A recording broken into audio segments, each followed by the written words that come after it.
Hola amigos, ¿cómo están? Buenas noches, bienvenidos otra vez a esta serie de webinars que tenemos los días miércoles, a esta hora, todos los miércoles religiosamente tenemos una reunión a las 9 de la noche hora de Atlanta, 8 de la noche hora de Perú. El día de hoy tenemos un invitado especial que va a conversar conmigo, el doctor Diego Horna. Diego es una persona, diríamos, a la cual estimo yo mucho. Y gracias, Diego, por estar aquí con nosotros. Sé que tu agenda está muy congestionada, muy ocupada, pero bueno, tú siempre tan generoso de poder compartir tu tiempo con nosotros. Bienvenido, Diego. Sí, hola, bueno, no, estoy muy alegre de estar aquí para ustedes y especialmente para ti, Alejandro. Ya sabes que aunque la agenda esté full, siempre hay un espacio para estar acá con los amigos. Un gusto. Bueno, pues Diego, eso en verdad lo aprecio muchísimo.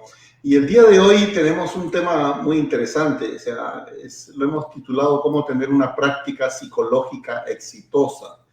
Y este es un tema que de alguna manera, Diego, nos toca a todos los que somos terapeutas, porque bueno, evidentemente en la psicología hay diferentes ramas, diferentes especialidades. Algunos trabajan pues psicología organizacional, psicología pues del deporte, etcétera, etcétera. Pero nosotros los psicólogos clínicos, que de alguna manera hacemos psicoterapia y brindamos servicio de psicoterapia a familias, parejas, en este caso el grupo que nos reúne acá somos todos terapeutas de pareja. Y bueno, la idea es, ¿qué hacer? ¿Cuál es este gran secreto, diríamos, para tener una práctica exitosa? Pero una de las cosas que quizás, Diego, sería importante poder determinar es, bueno, ¿qué es considerado una práctica exitosa, verdad? ¿Qué ideas tienes sobre eso, Diego? Yo considero que es una duda muy interesante y también es como que muy singular también. Porque muy posiblemente si yo, por ejemplo, si mi sueño es irme de viaje por todo el mundo y atender por internet el día entero, muy posiblemente mi sueño no sea el yo tener una gran cantidad de gente como en un consultorio, por ejemplo, físico, o en una casa, por ejemplo, si estoy atendiendo en un centro. Entonces, esa es una duda con la que se parte, que yo creo, para hacer un camino largo, de pensar, de saber qué cosa quiero y qué cosa es la que tampoco quiero. O sea, qué cosa es la que no quiero en mi práctica, ¿no? El éxito, como sabemos, es algo que se define en la sociedad, pero al pensarlo, quizás una buena entrada para que seamos un psicólogo, una psicóloga quizás más feliz con mi trabajo, más contenta con las personas que veo, en nuestro caso en particular con los matrimonios que vemos, con los novios que vemos. Pero es algo muy individual, ¿no? ¿Qué opinas tú, Alejandro? ¿Que es algo individual quizás o quizás es algo más general? Sí, bueno, yo creo que es un tema muy individual, Diego, porque evidentemente la palabra éxito es un concepto muy subjetivo, ¿verdad? Cada uno puede tener un criterio completamente diferente de lo que significa una práctica exitosa. Podríamos decir, pues, medir una práctica exitosa en términos de cantidad de clientes que tú tengas, ¿verdad? O haber llegado al público objetivo que tú quieras. O generar, no sé, $2,000, $3,000 mensuales en tu trabajo, en tu práctica profesional.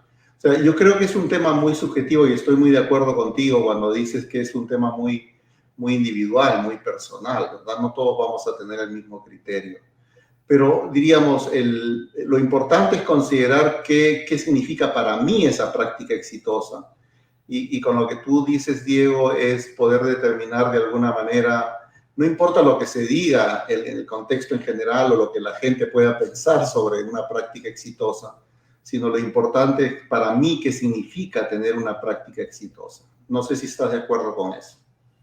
Sí, mucho. Y de hecho los psicólogos no somos inmunes a los sesgos de la sociedad en cuanto al éxito, ¿no? Por ejemplo, en nuestra sociedad un hombre de éxito significa que tenga un par de autos, que tenga un par de autos, no necesariamente eso va a ser algo que nos genere algún tipo de felicidad o de alegría, ¿no? Entonces, ¿qué tanto también como psicólogos y psicólogas nos damos el espacio para detenernos y darnos un espacio en el que reflexionemos en si eso es el sueño, en verdad, que esperamos alcanzar en nuestra vida y no ir como en automático. O sea, esto de ir en automático es algo que yo considero muy malo, ¿no? Sí. Un ejemplo es como lo que me ha sucedido contigo, Alejandro. Yo, por ejemplo, cuando empecé, yo sí tenía el sueño de mantener, por ejemplo, un consultorio físico, pero ahora, por ejemplo, yo hago todo lo que es por internet. Yo solamente estoy teniendo por internet y me encanta eso. Y ya lo vengo haciendo un par de años, aún antes de la pandemia. Entonces, eso es como importante, ¿no? En dónde está mi felicidad, pero no la que me manda la sociedad, que debe ser mi felicidad, ¿no? Sí, sí, es cierto, Diego. Y algo que creo que en nuestra formación tiene una carencia, una limitación, es que nos enseñan solamente a hacer...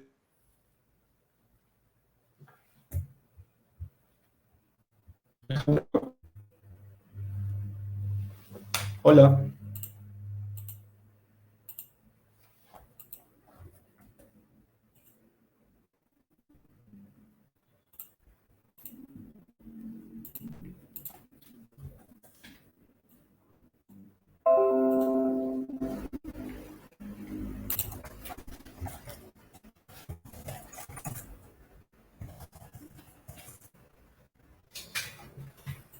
Hola, hola.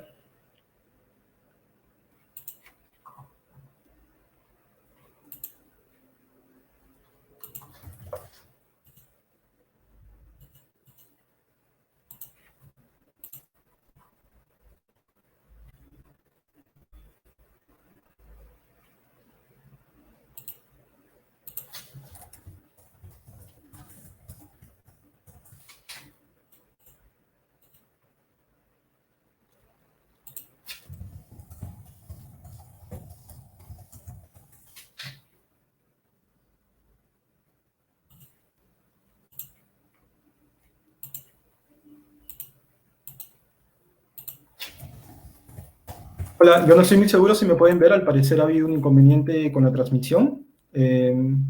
Voy a continuar yo mismo con la charla, mientras que Alejandro entra. Bueno, un poquito estábamos en la conversación con Alejandro de la importancia de que mantengamos una idea bien clara de lo que significa para mí ser, no solamente alcanzar el éxito, sino lo que significa para mí ser verdaderamente feliz. Lo cual son dos ideas que en muchos casos se contraponen. Por ejemplo, si yo pienso que ser feliz significaría que tenga 2, 3 casas y como psicólogo, como psicóloga, simplemente no lo puedo alcanzar porque estoy en un contexto donde el mercado no me da eso. Lo que va a suceder es que yo me frustre, es que yo sienta mucha incomodidad, ¿no? Y lo que va a generar eso es un poco que alcancemos el estado que nos lleva al estrés, que como dice la estadística, los psicólogos estamos en el top, ¿no? Algo que va a coincidir Alejandro en este momento que se conecte es, sí, Alejandro, hola, ya estamos contigo por Yo aquí. creo que sí. Creo que de alguna manera hemos tenido un problema técnico. Creo que desde mi lado, Diego, mil disculpas a todos ustedes por eso. Pero bueno, gracias por haber tomado la posta. Y esa es Mark Zuckerberg está con celos de que estemos acá contigo. Pero déjame ir presentando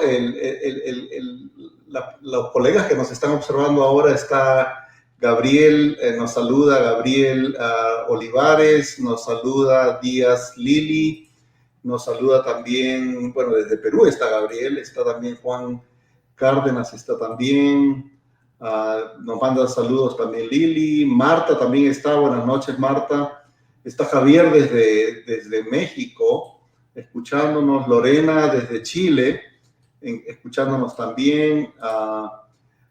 Parece que se colgó el internet el doctor Alejandro. Dios mío, qué vergüenza. Eso me pasa por comprar internet barato, dice.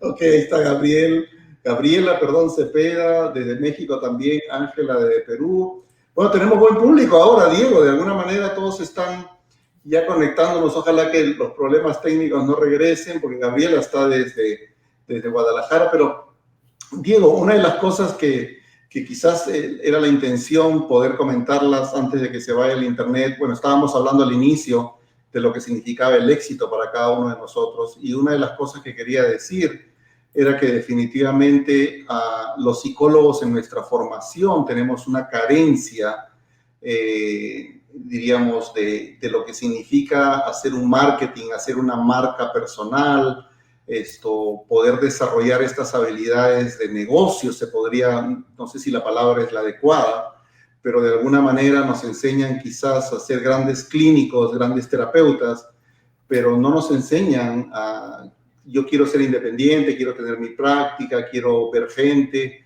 cómo es que puedo desarrollar esas habilidades, ¿verdad?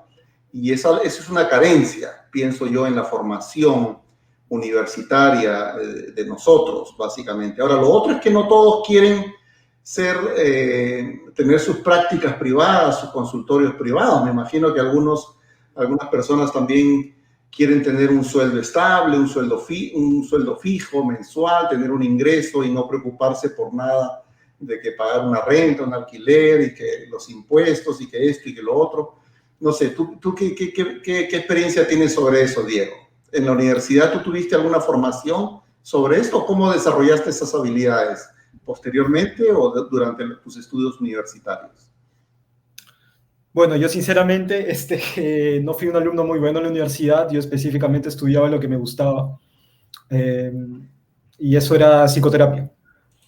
Era muy mal alumno en muchas cosas, pero en psicoterapia estaba en el top de los mejores y en la mayoría de casos era el mejor de la clase, pero solo en psicoterapia. Entonces, yo considero que eso, desde mi experiencia, es una señal de qué tan importante es que nos enfoquemos en algo en particular en nuestra vida, porque si abarcamos mucho, en muchas ocasiones se aprieta poco.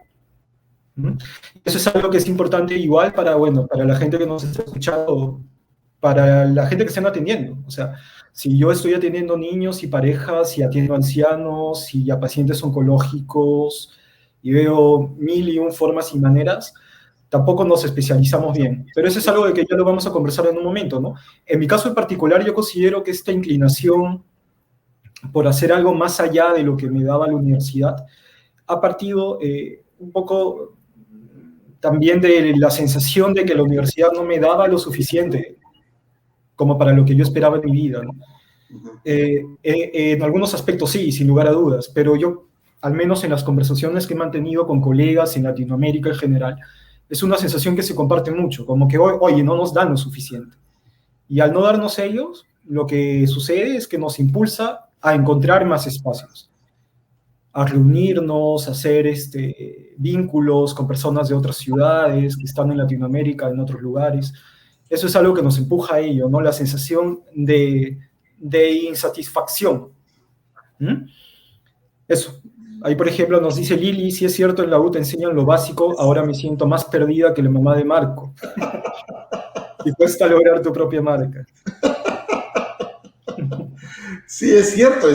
Y aprovecho el comentario de Lili para que los que nos escuchan vayan poniendo sus preguntas, algún tema que le gustaría que nosotros toquemos en particular en esta hora que vamos a estar conversando, ¿verdad? Pero sí hay una carencia definitivamente, hay un vacío en la formación que nosotros tenemos y no nos enseñan a desarrollar, bueno, evidentemente a desarrollar habilidades clínicas, pero lo que yo te decía hace un momento y lo que tú acabas de ratificar también es que, bueno, muchas de las habilidades que tú has ido aprendiendo también las has tenido que obtener fuera de tus estudios universitarios, ¿verdad?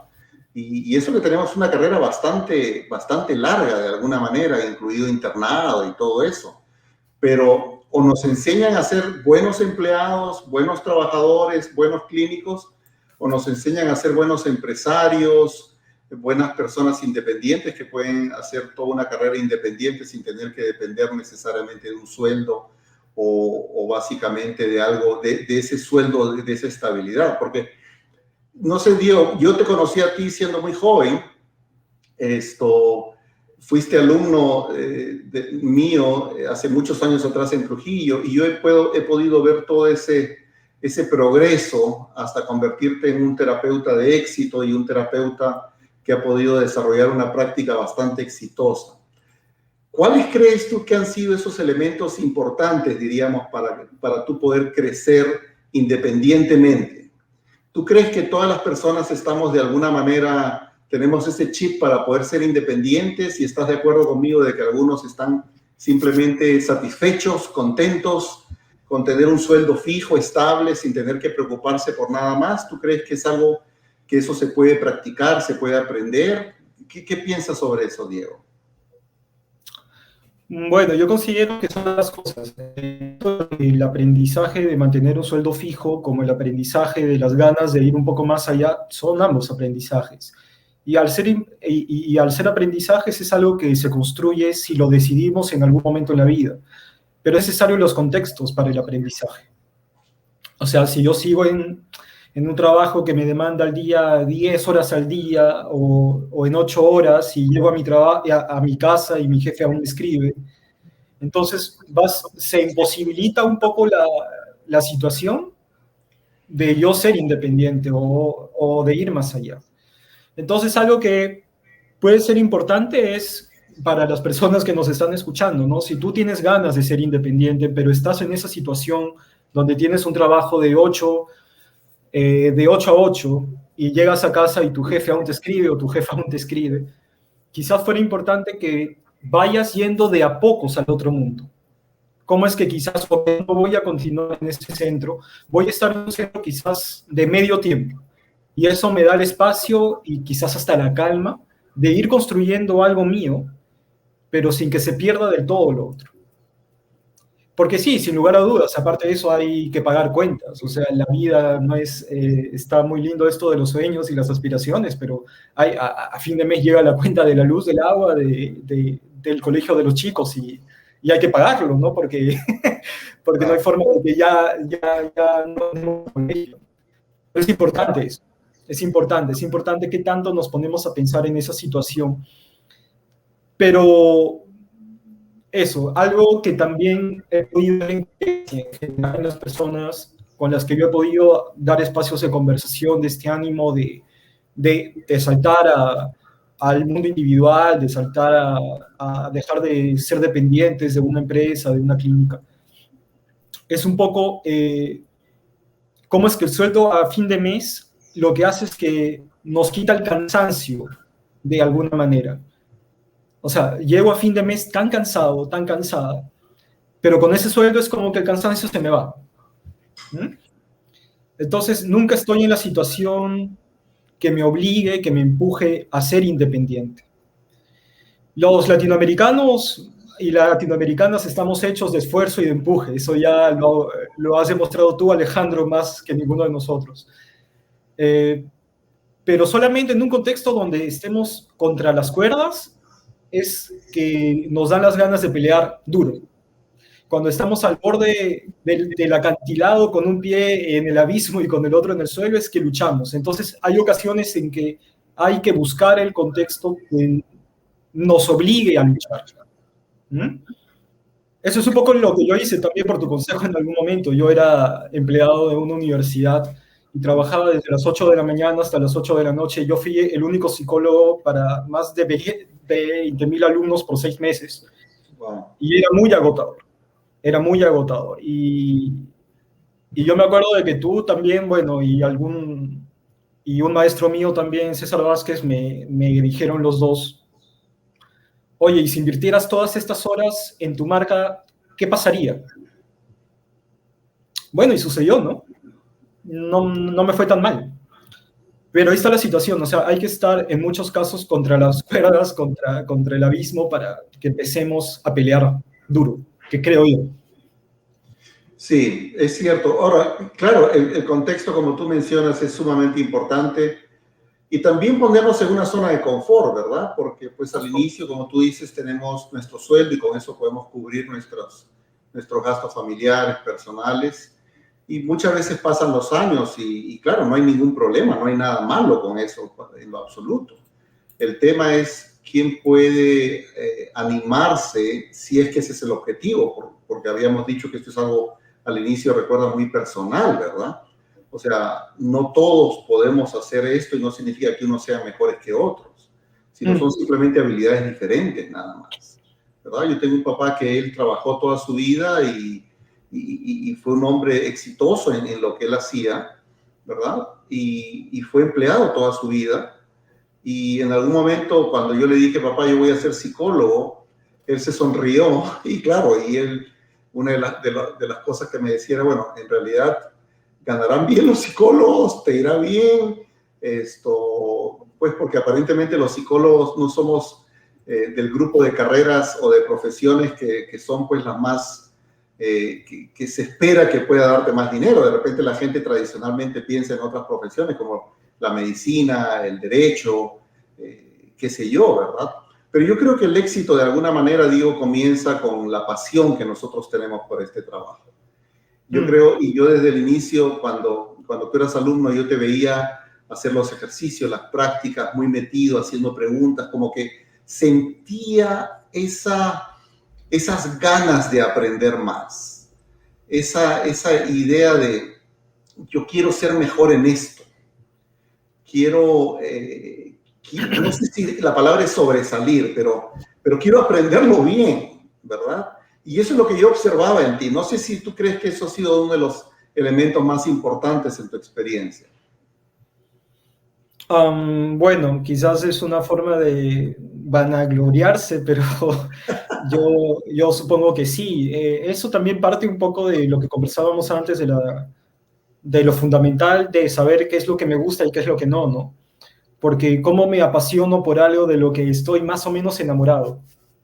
O sea, es como un poco imposible, ¿no? Claro, Salvo que tengas las cosas muy claras, que yo creo que por ahí es que parte todo, puedo ser apasionado con algo.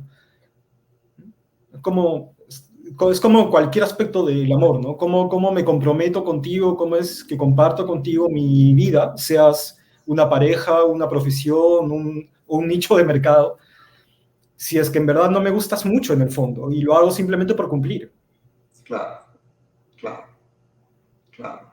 Y quizás siendo empleado y cuando te ponen, pues, no sé, 15 pacientes o 15 clientes al día o 18, no sé qué cosa, cuántos clientes tenías que ver, también es como que tú sientes, wow, o sea, que esta gente como que, no sé, o sea, podría hacer un trabajo efectivo viendo esa cantidad de gente. O sea, por eso es que estoy muy de acuerdo en el tema del contexto que tú mencionabas antes, Mm. Mm. ¿no? Sí, yo Fíjate, también considero que es importante el aceptar el hecho puntual que en muchos lugares en Latinoamérica el sueldo del psicólogo, los ingresos de psicólogos y psicólogas quizás no son los esperados al comienzo. Y vamos a tener que invertir un par de años en eso. En, en hacernos, claro que hay atajos, ¿no? sí, Claro que hay formas de que eso suceda antes, sí, pero va a ser parte de todo un trámite que hay que aceptar y hay que fajarse con ello también, porque la magia no sucede de la noche a la mañana. sí. La magia sucede, pero no es de la noche a la mañana. Hay atajos, sin lugar a dudas, como les comentábamos, pero hay que aceptarlo también, ¿no? Sí, sí, sí, sí. Y, por ejemplo, te cuento una experiencia con un cliente que tuve el día de hoy. Él me decía también algo que me llamó mucho la atención y dije, lo voy a comentar hoy día de todas maneras. Él me decía, doctor, ¿y por qué cobra tanto? Esto es muy caro, o sea, solamente por conversar me cobra todo eso. Yo creo que hay una cultura de menosprecio en la profesión nuestra y la gente piensa de que el tema de salud mental primeramente no lo vale, ¿verdad? Y el tema de, bueno, yo voy al terapeuta y está bien, me escucha, me ayuda, me siento bien, pero no deberían cobrar tanto si lo único que hacen es conversar. Entonces yo creo que hay una cultura en general de menosprecio de la salud mental y muchos colegas tienen temor de valorizar su trabajo y de alguna manera tener miedo para cobrar lo que en realidad deberían cobrar. Fíjate, Diego, yo he visto, por ejemplo, tú o yo o muchos de los colegas que nos escuchan, se han pasado años de años haciendo este tipo de trabajo y desarrollando las habilidades que nosotros tenemos en esta profesión. Fíjate, estamos miércoles, 8, 9 de la noche, acá en Atlanta. Seguimos conversando sobre esto, seguimos aprendiendo. Es como que esto nunca acaba. Entonces yo lo que creo es que los terapeutas de alguna manera tenemos ese temor, como no, pero ¿cómo voy a cobrar mucho, verdad? Porque además si tenemos buen corazón y nuestra profesión es ayudar, pues debemos ayudar, ¿verdad? Y si hay personas que no me pueden pagar, los podría ver incluso hasta gratis. Yo creo que esto es un tema polémico, ¿verdad? Pero yo creo que es muy relevante también. O sea, cobrar bien o cobrar poquito o no cobrar nada. ¿Qué piensas, Diego, sobre eso? ¿Cuál es tu experiencia con respecto a los fees o a la tarifa que tienes, diríamos, por terapia? Yo empecé cobrando 50 soles la hora cuando empecé. Y poco a poco, a medida que iba estudiando más, iba subiendo mis precios. Para eso lo que hice en muy buena parte fue conversar con los colegas de mi generación sobre cuánto es lo que ellos estaban.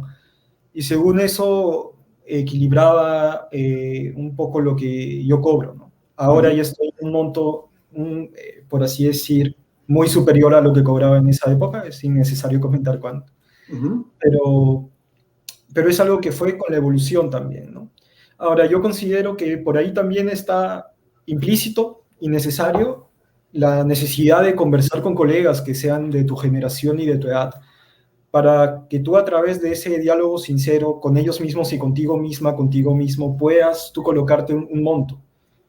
Porque quizás es diferente que tú tengas, por ejemplo, solamente tu título y no hayas estudiado nada más, a que tú tengas el título de psicóloga o de psicólogo y ya tengas un par de especializaciones. Entonces eso te permite, te posibilita el colocarte en otro monto a cobrar que quizás se diferencie el de tu compañero de clase, por ejemplo.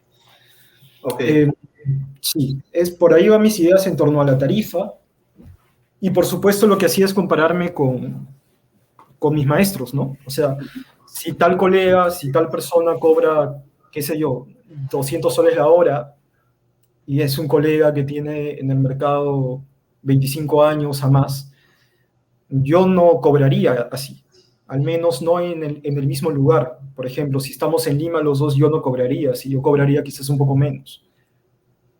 Ok, o sea que tú piensas que de acuerdo al nivel de educación, al nivel de experiencia, diríamos, uno debería cobrar también. O sea, diríamos, más años de experiencia, tus tarifas tienen que ser mayores.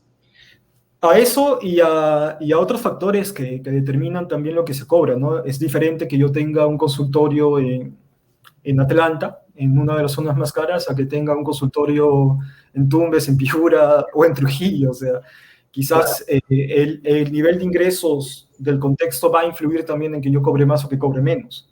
Claro. Pero ahora tú dijiste algo interesante hace un momento, o sea, tu práctica es casi 100% digital, online. O sea, ¿cómo ahora eso rompería un poquito lo que acabas de decir por momentos? Porque claro, yo tengo una consulta en una zona que no es muy exclusiva y qué sé yo, pero la gente en realidad me quiere ver online. Con lo de la pandemia hemos aprendido a ver esto online, aunque por ahí hay algunos comentarios que dicen que no es lo mismo, no se ven las emociones, el lenguaje no verbal y qué sé yo. Pero igual hay una población grande, como por ejemplo en tu experiencia, que sí está dispuesta a tener sesiones meramente online. O sea, pero ahí ya no habrían zonas o consultorios bonitos y qué sé yo, y muy sofisticados y en muy buenas zonas. O sea, habría un doble aspecto a examinar ahí, ¿no? Claro, ahí lo que yo hago, dado que estamos enfocándonos en mi caso en específico, es que yo me comparo con colegas que están en otros lados, por ejemplo, en México, en Chile, en Colombia, ¿no? Y conversamos de cuánto es lo que se cobra y entre nosotros acordamos. Por ejemplo, si mi colega en México cobra $50 la hora, yo puedo estar por ahí muy calmadamente, porque mi consultorio es online. Aparte de eso, es importante considerar, a pesar de que yo esté por internet, las estadísticas que me entregan los medios en los que yo esté. Por ejemplo, en mi caso en particular, ya que soy el ejemplo en este momento, yo tengo estadísticas de Facebook, de Instagram y de mi página web, de Google. Entonces, el conocer mi estadística, por ejemplo, de que hay más personas que me siguen que están en Lima o que están en Santiago de Chile, es algo que me permite a mí el saber cuánto tengo que cobrar. O sea, no es necesario que me compare con un colega que está en Finlandia si es que nadie de Finlandia ve mi contenido. Es mejor que me compare con los colegas de que están un poco en los lugares donde está la gente que ve mi contenido. Pero esta es información importante que se tiene que cuantificar y es para eso que también están los medios por internet, están las páginas web, está en Instagram, o ese tipo de cosas. O sea, lo importante que acabas de decir, Diego, es que ahora uno se puede internacionalizar, diríamos. Antes tú tenías tu oficina, tu consultorio, y estabas en una zona A, y generalmente la zona A, B y C, que eran aledañas, podían ir a verte porque físicamente tenían que ir a verte. Alguien de Santiago de Chile no iba a venir hasta Trujillo para ir a ver a Diego, ¿verdad? Sino tenía que ser algo más o menos cercano, pero la experiencia tuya me parece fantástica porque de alguna manera al establecer una práctica online, una práctica telepráctica, como lo llamamos acá, es el hecho de que puedas expandir un poco tus fronteras y puedas ver gente de Colombia, de Chile. Y claro, me imagino que un terapeuta de Chile también puede ver a alguien de Perú. Y que acá es algo que se practica muchísimo también, ¿verdad? Muchísimo. Mucha gente de Colombia, de Chile, de México me llama y me dice, Alejandro, yo quiero hacer terapia contigo. Claro, el contexto de Estados Unidos es un poco diferente, ¿verdad? Y los costos son un poco diferentes. Pero entre ustedes, teniendo una red de colegas y de gente que trabaja este tema, o que se especialice en diferentes áreas de terapia de pareja. Porque esa es la otra parte, Diego. Una de las cosas que conversábamos nosotros era con qué población te gustaría trabajar, ¿verdad? Estamos hablando de terapia de pareja, pero estamos hablando de algún tipo de pareja en especial. Por ejemplo, la vez pasada que conversaba con Ítalo Macha, en esta tribuna, él trabaja con pareja de novios y novios católicos. Esa es la población con la que él trabaja, ¿verdad? ¿Qué tan importante es definir para ti, Diego, el tema de la población con la que tú quieres trabajar? ¿Es relevante eso en nuestro trabajo? Yo considero que es el paso cero.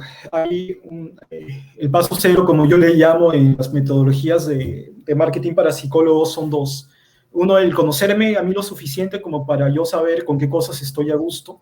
Y otra, que es el conocer bien a la población con la que yo voy a interactuar, con lo que yo voy a compartir. Si es que yo no me conozco lo suficiente, si es que yo no sé el porqué de lo que me gusta y simplemente ando en automático, como decimos con los estudiantes, por la vida, en ese sentido, tarde o temprano, muy posiblemente me deje de gustar y no entienda por qué, o me queme, o me frustre, o si veo que no llegan los ingresos que espero, mi sueño, que antes era mi sueño tan amado, deje de interesarme mucho. Entonces es importante el conocer por qué es que quiero lo que quiero, que es una pregunta que siempre les hago a los estudiantes. ¿Por qué es que quieres lo que quieres? ¿Por qué? ¿En dónde fue que lo aprendiste? ¿Por qué es importante esto para ti? ¿Por qué es importante lo que no te gusta tampoco? Bueno, esto es parte de toda una metodología que quizás sea imposible conversarla en un espacio como este, pero es larga y es importante. Y lo otro es conocer no solamente el nicho de mercado, sino el micronicho de mercado. Este término del micronicho de mercado es importante porque quizás el nicho de mercado sea como cualquier pareja que busque psicoterapia. Ok, ese es el nicho de mercado. Pero el micronicho de mercado, por ejemplo, es lo que está haciendo Ítalo. Es gente joven y católicos. Eso ya es un nicho más pequeño. Del macronicho de mercado, que serían de parejas que busquen psicoterapia de pareja, hay un nicho más pequeño que sería, por ejemplo, el de Ítalo. Pero ahí lo podemos como que acortar más y más y más y más y más. Cuanto más pequeño sea el nicho de mercado, en verdad es mejor, porque nos ayuda un poco a sintonizar con las personas que esperamos alcanzar. Hace poco les comentaba a los estudiantes, ya que estamos con los ejemplos, que yo estuve atendiendo a una chica que me la mandó el algoritmo. Cuando digo que me la mandó el algoritmo es porque ella me contactó porque en la parte de búsqueda de Instagram le apareció un video mío. Hace mucho tiempo, estoy hablando de hace 2 o 3 meses. Okay. Y luego ya, cuando ya se terminaron las sesiones, ya estuvo bien, ¿no? Ella ya estaba en mi Instagram y me seguía y yo a ella, ¿no? Y pude ver que le gustaba el heavy metal y que le gustaba mucho. Entonces es interesante eso, porque el algoritmo de Instagram, el algoritmo de Facebook, me ha enviado a alguien muy compatible conmigo. Y eso es algo que va a comenzar a suceder con ustedes si comienzan a comprenderse un poco más, que su contenido va a ser más acoplable con sus pacientes. Y si encajan ustedes bien con sus pacientes, va a suceder que van a tener un mejor vínculo en psicoterapia. Okay. Esa es un poco la magia del algoritmo, que tiene su lado feo y su lado lindo, ¿no? Claro. Pero para los psicoterapeutas, los psicólogos y los psicólogos es algo muy útil, es algo muy, muy interesante, ¿no? Pero esto parte entonces, uno, de conocer mi micronicho de mercado, y dos, de conocerme a mí mismo y a mí misma lo suficiente. Ok, ok. O sea, en verdad, nosotros somos terapeutas de pareja, pero la pregunta es, ¿podemos trabajar con todo lo que es relación de pareja? ¿Podemos trabajar o deberíamos definir, por ejemplo, yo me siento cómodo, me siento bien, conozco mucho el trabajo con parejas gay, ¿verdad? Conozco mucho el trabajo con parejas homosexuales. Otros de ustedes dirán, no, yo de ninguna manera me siento cómodo trabajando con parejas del mismo sexo. Otros dirán, yo me siento cómodo trabajando con novios porque de repente soy más joven y siento que puedo, no sé, empatar un poquito más con sus ideas y qué sé yo. Algunos de ustedes dirían, bueno, yo no voy a trabajar nunca con parejas de religiones, qué sé yo, que no sean cristianas, ¿verdad? Por ejemplo. ¿Te refieres exactamente a esto? Diríamos que tenemos que llegar a ese micro y definir exactamente cuál sería, ok, soy terapeuta de pareja, pero cuáles van a ser las parejas con las que yo me voy a sentir más identificado, me voy a sentir más cómodo trabajando, o podemos ver todo lo que sea pareja, relaciones de pareja. Yo considero que es importante el saber qué de todo el universo de las parejas yo voy a... Para que yo llegue a ese punto es importante el yo conocer. Okay. O sea, no basta solamente con decir, con esta gente me siento cómoda o cómodo, sino que es importante el saber por qué me siento cómodo y cómoda. Porque si no, esto va a quedar en una comprensión, por así decir, un poco fútil, un poco endeble. Okay. Y lo que va a generar es que si en algún momento el consultorio, como ya conversábamos antes al inicio, implica un nivel de inversión de tiempo y de dinero, que yo me llegue a frustrar por eso. Pero si yo sé por qué me gusta esto, si esto parte de una noción más amplia de lo que es significativo para mí, va a ser más fácil que esta etapa inicial yo la afronte y la supere. Okay. Entonces es un tema bien profundo, yo considero. No es tan, no es más complejo de lo que parece. No basta con conocer alguna estrategia de marketing o llevar algún curso de segmentación de mercado, sino que en la psicoterapia, que también es algo que se les menciona a los estudiantes mucho, es aquí lo que te vendes es a ti mismo. No vendes psicoterapia solamente. Ok, ok. O sea, no es cuestión de decir, ok, abrí mi consultorio y voy a tener una fila de gente ahí esperando para que yo los vea, ¿verdad? Sino que hay que hacer todo un trabajo que va a tomar algún tiempo entonces. Sí, sin lugar a dudas. Sin lugar a dudas. Déjame comentarte algunos de los comentarios. Gabriel Olivares nos dice, en la práctica online se nos escapan algunos detalles observables de los consultantes que los vemos en el consultorio de manera presencial. Y pregunta, con tu experiencia, Diego, ¿qué nos puedes aconsejar para reforzar ese detalle, tú que trabajas mucho esta terapia online? Bueno, es una pregunta muy interesante. Yo considero que va a depender mucho del enfoque psicoterapéutico que hagas y de qué tanto, por ejemplo, esté colocada la cámara de tu paciente. Por ejemplo, si tú me estuvieras a mí atendiendo en ese momento, tú vas a poder ver de que yo muevo las manos, que yo me siento cómodo, que frunzo el ceño o que no frunzo el ceño. Entonces, ese tipo de detalles en verdad van a acompañar un poco el discurso de las personas que tú veas. Entonces, en este match, entre lo que puedes ver en la cámara y lo que escuches, es que vas a hacer una buena sesión de psicoterapia. Ahora, yo también te aconsejo que te inmiscuyas un poco en este mundo, porque la globalización lo que va a generar es que tengamos competencia en todo el globo. Vamos a suponer, yo no sé cuánto cobra Alejandro en este momento, si mal no me acuerdo está terminado, pero vamos a suponer que ustedes pueden sacar una cita con Alejandro o con un psicoterapeuta como quizás yo, como Ítalo, como Gaby, no sé. Muy posiblemente, si tienen los medios económicos, aunque no estén en Atlanta, van a escoger ir con Alejandro. Entonces, ¿qué pasa si yo digo no? Yo los microgestos no los puedo ver en cámara web, y no voy a atender, se me va a ir mucha gente con la competencia, ¿no? Entonces es una de las habilidades que considero es parte de la nueva situación mundial que tenemos que aprender, se quiera o no se quiera, y que es importante que le veamos el lado bueno. El lado bueno de todo eso no es solamente que te vas a llenar la agenda con más gente esperando una cita por ti, sino que te vas a sentir más cómodo. Particularmente yo he llegado a atender hasta en algún Starbucks y me he sentido comodísimo atendiendo, porque igual con los audífonos, con un buen par de audífonos, me pido un café y estoy ahí atendiendo. Es como si mi consultorio fuera el mundo. Esa sensación es tan liberadora que considero que todos la deberíamos en algún momento sentir, aunque sea un pequeño momento. Okay. Yo no sé si tú has estado con duda. Sí, yo creo que de alguna manera sí. Y otra vez tiene que ver mucho con, tradicionalmente, yo me acuerdo antes con mi equipo ahí en el Instituto de Consejería de Atlanta, teníamos esta discusión constantemente, antes de la pandemia, ¿no?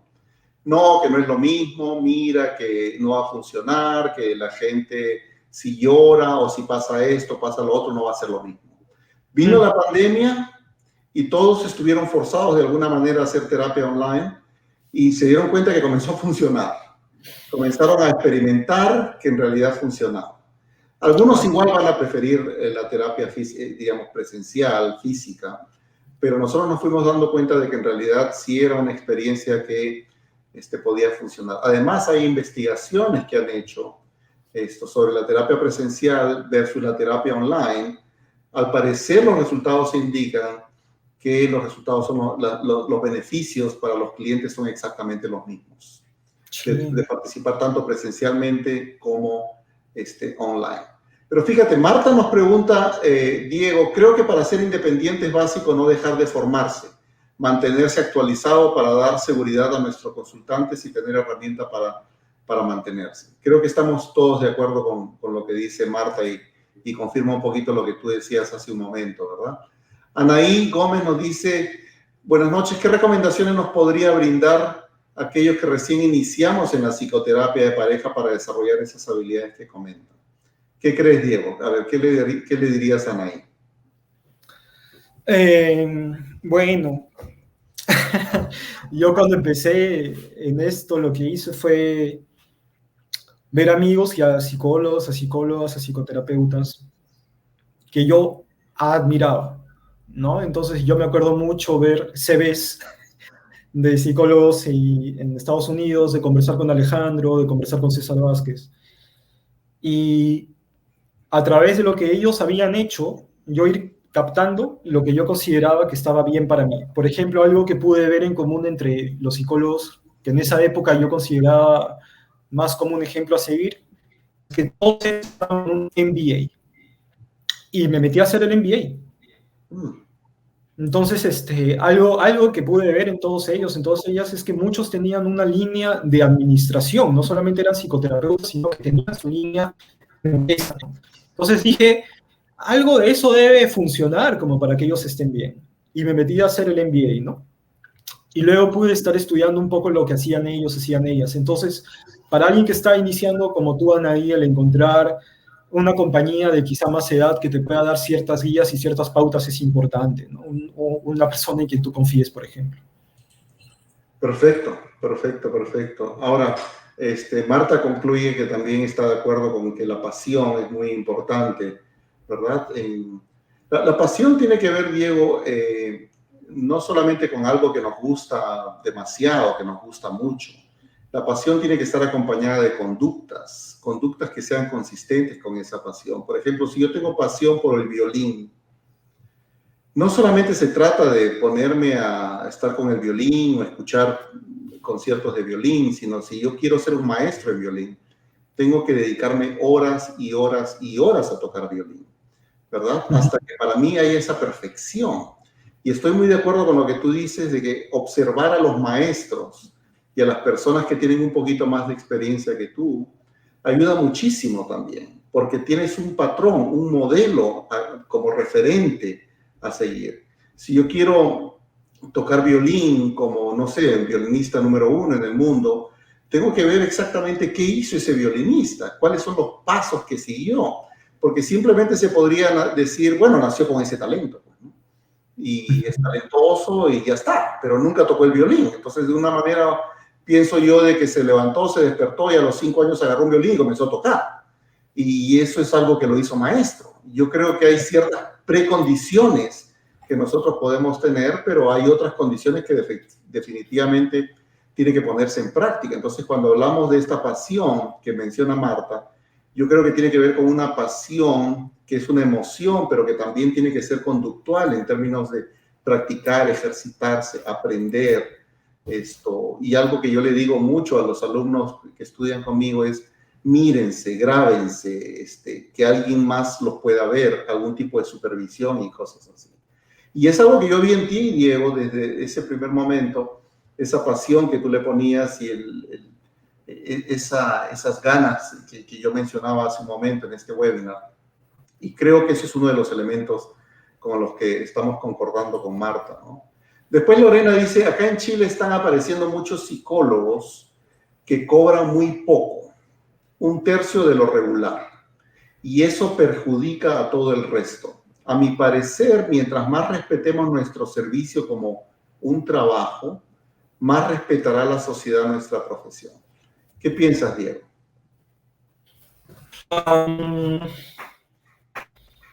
O sea, sí, ciertamente va a perjudicar tu mercado, ¿no? Si tú vendes A y la persona de al lado vende A, pero lo que cobra es 1/3 de lo que tú cobras, eso va a complicar tu mercado.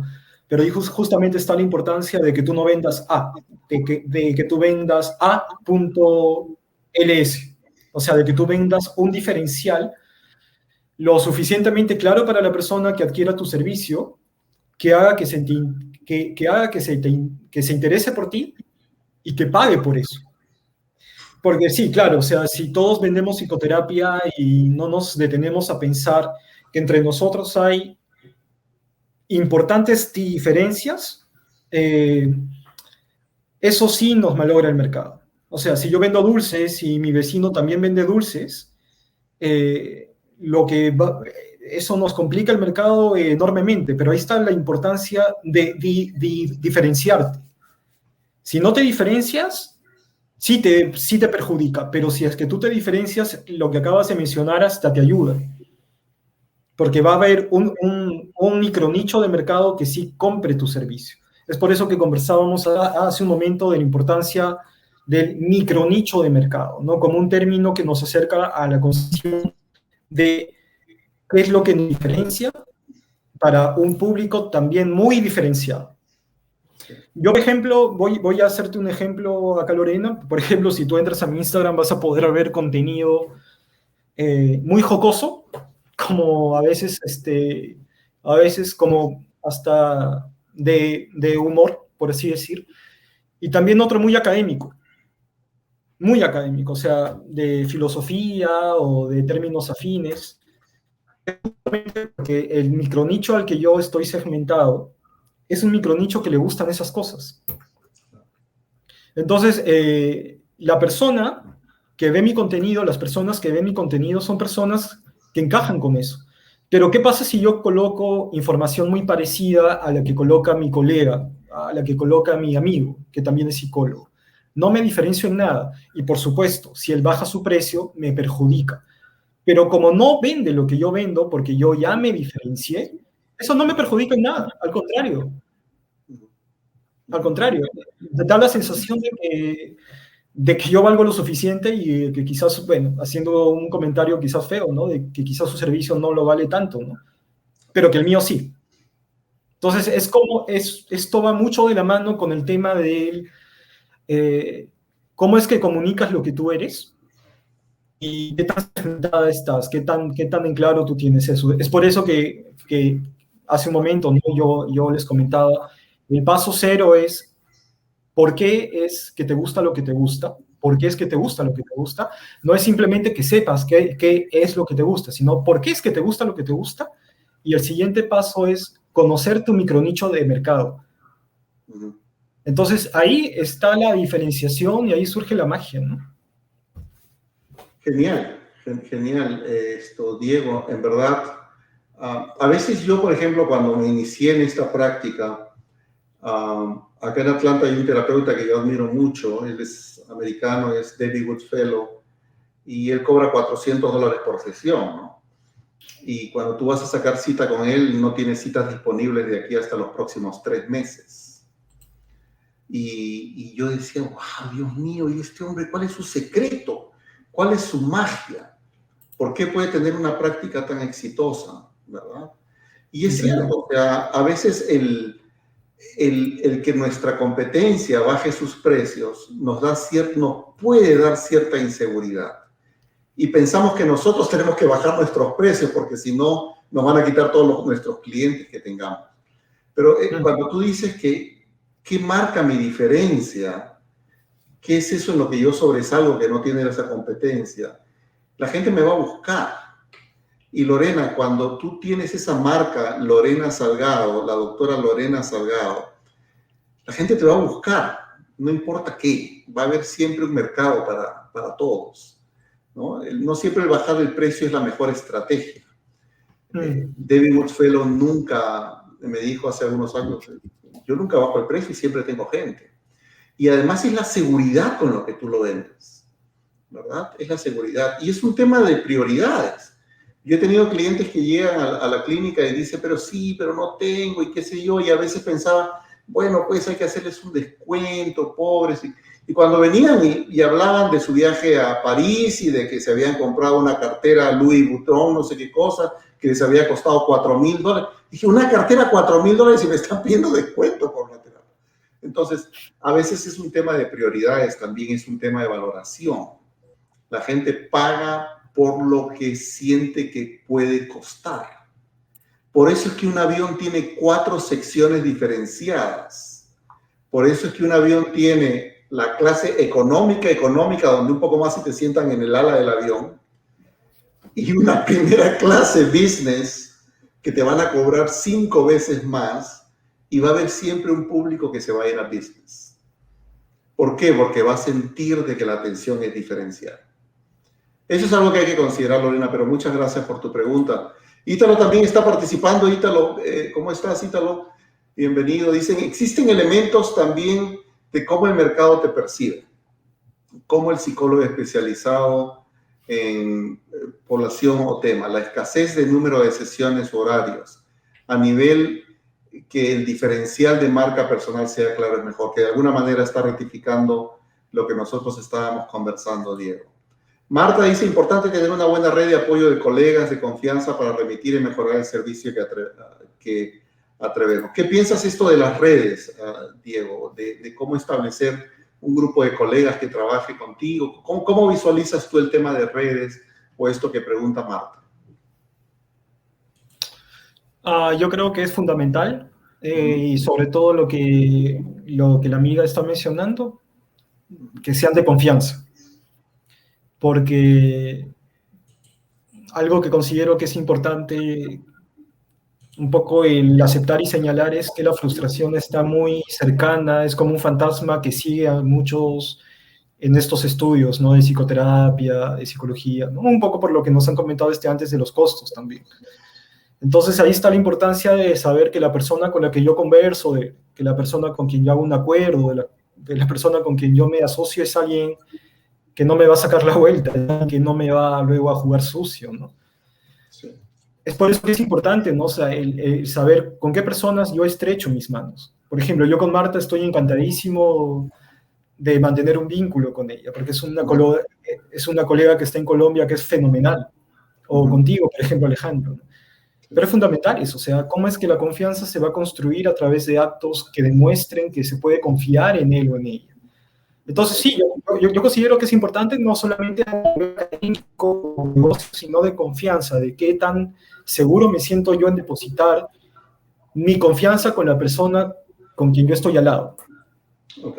O sea, no es un tema de número o cantidades de que tus redes pueden aumentar, sino la calidad, básicamente, de las redes que puedas tener. Desde mi punto de vista, sin lugar a dudas, ¿no? Ok. Luego dice Lili, ¿cuánto tiempo, doctor Alejandro, le ha ayudado a obtener su propia marca? ¿Cómo lo ha logrado si no fuera indiscreción preguntar? Bueno, Lili, ha tomado años. ha tomado años. Pero fíjate, algunas personas piensan que como estoy en Estados Unidos podemos ganar más dinero y las cosas pueden ser un poco más fáciles. Recuerda que Estados Unidos trae sus retos diferenciados también a Latinoamérica, sobre todo un latino viniendo a Estados Unidos para poder, diríamos, sobresalir y desarrollar su propia marca. Pero yo en el Perú tenía mi propia marca. Lo que pasa es que en el Perú yo trabajaba en el Colegio de la Inmaculada, trabajé 15 años ahí. Mi idea era trabajar con familias y sobre todo con familias de adolescentes, porque yo trabajaba en secundaria, ¿verdad? Después mi marca fue cambiando y me convertí más, me metí al enfoque sistémico, a ser terapeuta sistémico. Tenía una práctica de mucho éxito, podría decir así, en términos de cantidades de clientes y en términos de generar ingresos. Trabajaba para el Instituto Familiar Sistémico de Lima, con Nelly Chong, con Roxana Ceballos y Raúl también Díaz. Entonces, yo me acuerdo que en el año 2001, yo personalmente por terapia familiar cobraba $60 en el año 2001. Entonces, yo me vi en Estados Unidos sin ninguna necesidad de venir a Estados Unidos. Pues mucha gente migra a este país porque, bueno, pues tiene esa necesidad, ¿verdad? Mi esposa, Silvia, ella era profesora, entonces en realidad nos iba bastante bien. La idea de venir a Estados Unidos fue algo temporal, había una beca que nos daba la oportunidad de venir y bueno, fue algo circunstancial también. A veces lo que pasa, Lili, es que la vida te va abriendo ciertos caminos también. Conoces a gente relevante a ti, gente que te inspira. Yo conocí a un psicólogo muy amigo mío que ya falleció, el doctor Ángel López. Él me inspiró mucho al trabajo que yo hago. Me inspiró mucho a enseñar, a compartir. Comparte lo que sabes. Tú sabes lo que estás haciendo, compártelo. El ser generoso es algo bueno, me decía el doctor López. Y por eso es que hago estas cosas, ¿verdad? Por eso es que trato de inspirar. Yo sé que a Diego, no sé, Diego, si puedo tomar esa palabra, pero fue una inspiración de alguna manera para Diego y para muchos de ustedes. Y eso es algo que a mí me alienta muchísimo, ¿verdad? Me alienta muchísimo. Entonces, cuando ya vine a Estados Unidos, yo seguía siendo terapeuta familiar sistémico, pero aparece la opción de John Gottman, de poder trabajar estas investigaciones con los matrimonios. La investigación era, queríamos saber por qué había tantos divorcios en Estados Unidos. Entonces, ahí es cuando comienzo a interesarme mucho más y comienzo a especificar mi trabajo y a dedicarme al mundo de la terapia de pareja y al mundo matrimonial.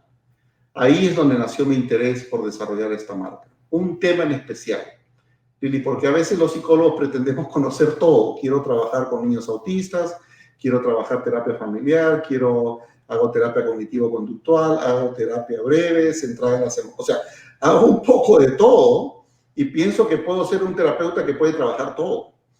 Y yo creo que eso también podría ir en contra tuya, porque yo creo que mientras más nos especializamos, mientras más desarrollemos estas habilidades, podemos en realidad llegar a hacer un máster en esas habilidades.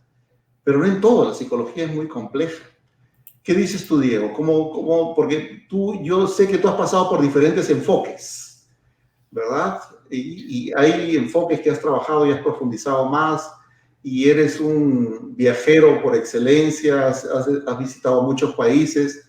Tú has estado acá en Atlanta con nosotros, formándote, te has certificado con nosotros, pero sé que has estado en Argentina, has estado en Chile, has estado en diferentes países, aprendiendo hasta que encontraste ese nicho.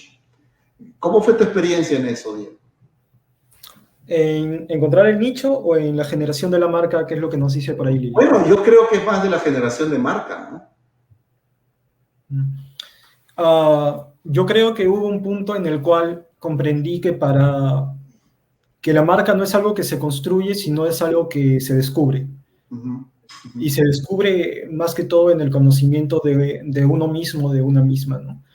Porque mira, por ejemplo, por ejemplo, ¿no? Si Lili atiende a matrimonios y a parejas, y yo atiendo a matrimonios y a parejas, ¿por qué deberían ir con ella y no conmigo? Entonces, ¿qué tan importante es que se comunique qué es lo que es Lili, que no soy yo? Ahora, no basta solamente con el tema de los estudios. No hay que suponer ya que Lili también fue a Estados Unidos, que hace la pasantía con el instituto en Atlanta, con nosotros, ¿no? Y se va para allá y hace su pasantía. ¿Cuál va a ser la diferencia entre Lili y yo, por ejemplo?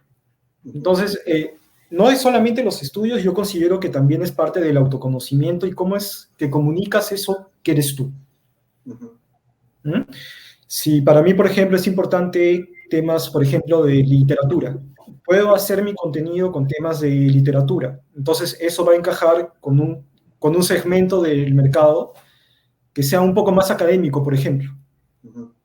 Entonces, yo creo que más que construir la marca, obtener la propia marca, es un tema de descubrirme en ese camino, ¿no? Luego que me descubro, puedo dar a conocer lo que soy yo, ¿sí?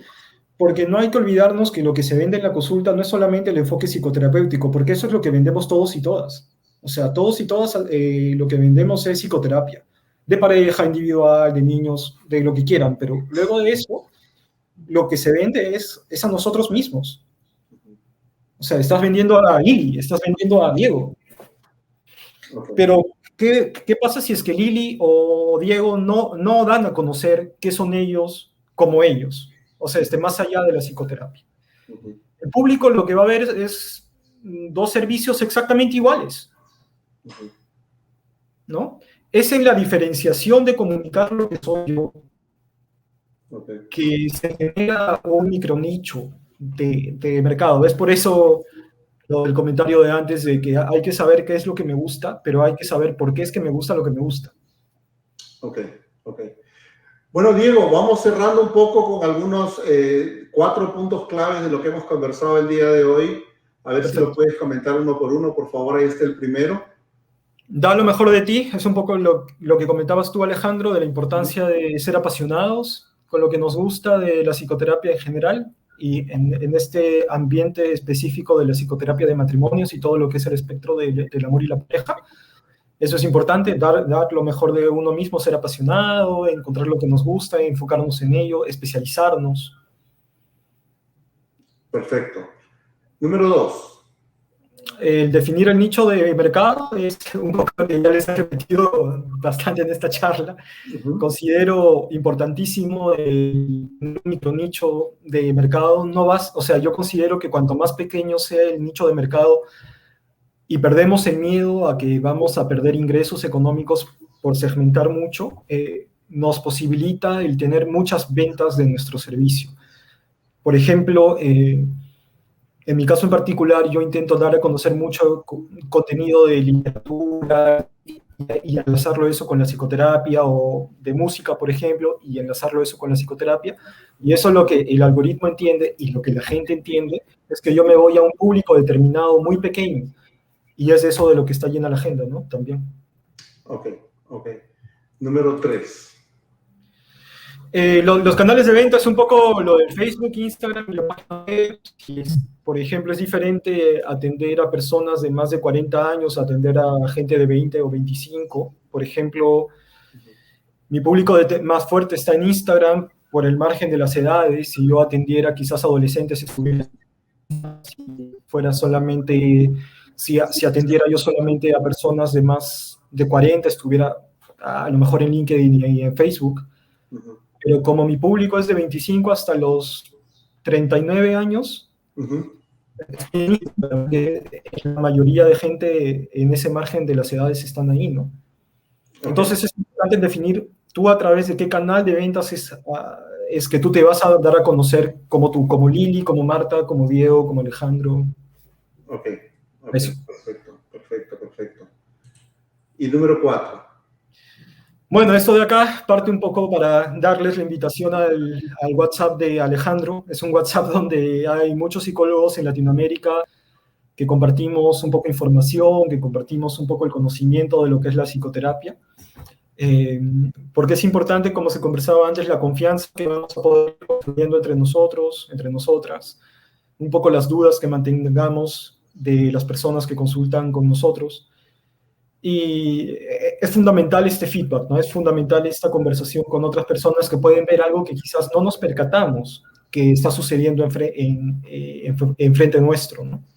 Es fundamental eso, esa forma de vernos desde fuera, que quizás no la vamos a poder ver porque estamos dentro de la sesión, con la mirada de un colega, de una colega que con más experiencia o tanta experiencia como nosotros y nos sirva para ello. Ok. Bueno, Diego, en verdad ha sido brillante tu presentación, te lo agradezco mucho, brillante como siempre. ¿Quieres de alguna manera terminar diciendo cuáles son tienes algún, pues yo sé que estamos haciendo diferentes cursos, diferentes entrenamientos, ¿quieres hablar de alguno de los cursos que se vienen pronto? Bueno, lo que se viene más pronto es un curso que estamos haciendo, dado que conversamos ahora del micronicho, es un curso de violencia contra los hombres. Como todos saben y todas saben, los cursos de violencia contra los hombres son tan importantes que hay muchos, pero contra los hombres son muy pocos. Y considerando que sufrimos 5 veces más de inconvenientes de salud mental, es importante en un poco el ir abarcando estos temas. Así que ese es el curso más cercano. Vamos a ver por qué medios que les damos a conocer esto, pero yo consideraría, dado que conversamos acerca del micronicho, del mercado, el poder estudiar cosas que no se ofrecen tan fácilmente. Muy posiblemente la gente que nos escucha en este momento, al haberme escuchado que de violencia contra los hombres se impresionen, porque no es para nada común. Yo en los últimos 2 o 3 años no he encontrado ningún curso así. Así que les animo a estudiar algo que no estudian los demás, porque ahí está justamente un valor más importante en la diferencia con los colegas, en hacer algo que los otros no hacen. Ok, perfecto. Vamos a tocar algunas cosas. Yo de mi parte, Diego, voy a tocar algunas cosas de la teoría de Terry Real, que él habla mucho sobre la masculinidad y los problemas que los hombres afectamos en la actualidad, las personas que trabajen con la población masculina y sobre todo en este campo de la terapia de pareja puedan beneficiarse mucho con eso. Pero otra vez, Diego, te agradezco muchísimo tu tiempo. Invitamos a ustedes, amigos, colegas, a que puedan compartir este webinar con otros colegas que estén interesados y sienten que puedan beneficiarse de alguna manera. Les agradecemos siempre su fidelidad por estar acompañándonos el día de hoy. Y bueno, pues Diego, lo único que me queda es despedirme y mandarte un abrazo virtual. Y otra vez, muchísimas gracias por estar con nosotros. Igualmente, Alejandro, espero que les haya encantado esta charla como a mí me ha encantado y ya nos encontramos en otro momento. Listo, pues. Ok, un fuerte abrazo. Gracias, amigos, que les vaya bien. Hasta luego. Gracias. Adiós. Chao.